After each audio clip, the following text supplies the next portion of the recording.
여러분의 18살은 어땠나요? 여기만 18살의 나이로 세계를 사로잡은 피아니스트가 있습니다.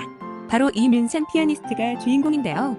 올해로 16번째를 맞은 반 클라이번 국제 피아노 콩쿠르에서 이민찬이 우승을 차지했습니다.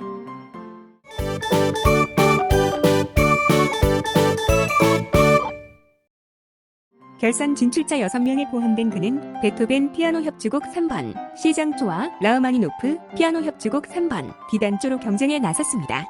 어린 나이라고는 믿기지 않는 폭발적 에너지와 대담한 작품 해석에 직접 합연을 지휘한 마린 엑솔 심사위원장이 감격에 겨운 듯 눈물을 훔치는 장면이 카메라에 잡히기도 했습니다. 이민찬은 차이코프스키 콩쿠르 초대 우승자인 미국 피아니스트 반 클라이번을 기념하기 위해 1962년 시작된 대회에서 60년 역사상 최연소 우승 기록도 갈아치웠습니다.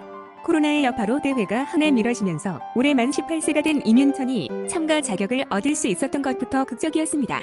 이민찬이 우승한 미국 반 클라이번 국제 피아노 콩쿠르의 경우 2017년 산 우회관 우승에 이은 2연패입니다. 같은 국가 출신 연주자에게 연달아 우승의 영광을 안기는 경우는 드물기에 압도적 실력이 뒷받침되지 않으면 나올 수 없는 결과로 그만큼 이번 콩쿠르에서 이민찬이 선보인 연주는 압도적이었습니다. 특히 앞선 준결선에서 리스트의 초절기교 연습곡 12곡 전곡을 65분 동안 연주한 무대는 큰 화제를 모으며 외신에서도 그의 지적인 기교와 리스트 양식에 대한 완전한 몰입은 진정 초월적, 경이적인 기교에 더해 음악적 구조와 형태, 질감과 색감에 대한 정교한 감각까지 갖췄다 등 찬사가 쏟아졌습니다.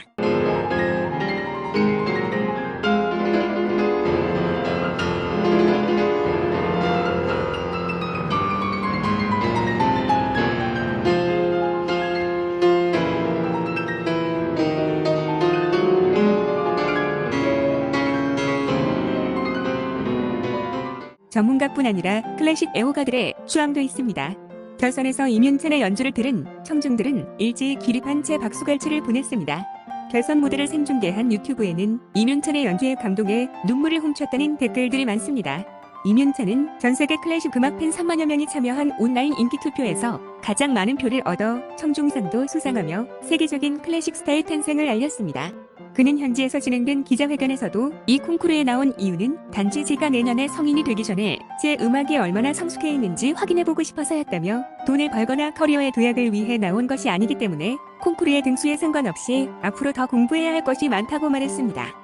그는 향후 피아니스트로서의 야망에 대한 질문에도 사실 제 꿈은 모든 것을 다 버리고서 그냥 산에 들어가서 피아노와 사는 것인데 그러면 수입이 없으니까 어쩔 수 없이 이렇게 살고 있는 것이라며 커리어에 대한 야망은 0.1%도 없다라고도 말했습니다.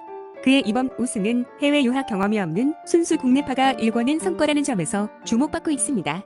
7살의 아파트 상가에 있던 학원에서 피아노를 배우기 시작했다는 그는 중학교 과정인 예원학교를 2020년 수석으로 졸업한 뒤 홈스쿨링을 거쳐 지난해 한국예술종합학교에 영재 입학했으며 2017년부터 현재까지 피아니스트 손민수 교수의 지도를 받고 있습니다. 현지 기자회견에서 하루에 거의 12시간씩 새벽 4시까지 연습했다고 밝힌 그는 실제 무대에서 연습했던 것의 30%도 나오지 않아 굉장히 아쉽고 부족하다고 생각한다. 아직 음악 앞에선 학생이기 때문에 더 배우고 싶다며 자신을 낮췄습니다. 향후 해외 유학 계획에 대해선 언젠가는 나가야 하지 않을까 고민하고 있는데 아직 한국에 위대한 선생님이 있기 때문에 이 콩쿠르 이후 선생님과 얘기를 해봐야 할 것 같다고 답했습니다. 이민찬만이 아닙니다.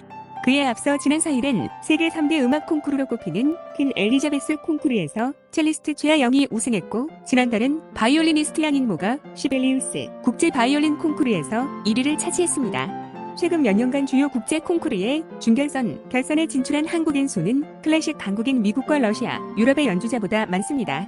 영화나 대중음악뿐 아니라 클래식에서도 우리 젊은 연주자들이 대한민국의 위상을 다시 쓰고 있습니다.